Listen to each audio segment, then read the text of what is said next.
అందరికీ నమస్కారం. రాప్తాడు నియోజకవర్గ శాసనసభ్యురాలు పరిటాల సునీతమ్మక్క గారి జన్మదినాన్ని పురస్కరించుకుని రాప్తాడు నియోజకవర్గంలోని క్రికెట్ క్రీడాభిమానులను ప్రోత్సహిస్తూ రాప్తాడు ప్రీమియర్ లీగ్ ఈ నెల 18వ తారీఖు నుండి 24వ తారీఖు వరకు నిర్వహించడం జరుగుతోంది. ఈ క్రీడా టోర్నమెంట్ నిర్వహించడానికి కారణం ఆంధ్రప్రదేశ్లోని కూటమి ప్రభుత్వం క్రీడాకారులకు 2% ఉన్న రిజర్వేషన్ను 3%కు ఉద్యోగ అవకాశాల్లో కల్పిస్తూ పెంచడం జరిగింది.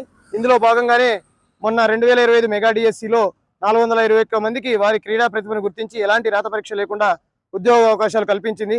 కాబట్టి తల్లిదండ్రులు పిల్లలకు వారి క్రీడల పట్ల ఉన్న ఆసక్తిని కనుగొని క్రీడల్లో వారిని ప్రోత్సహిస్తే వారికి మానసిక ఆరోగ్యము అలాగే ఉద్యోగ అవకాశాలు మెరుగ్గా ఉంటాయి. కాబట్టి ప్రతి ఒక్క తల్లిదండ్రులు ఇది గమనించి ఆంధ్రప్రదేశ్ ప్రభుత్వం క్రీడల పట్ల అవలంబిస్తున్న పాలసీలను కనుగొని పిల్లలను ప్రోత్సహించాల్సిందిగా కోరుతున్నాను.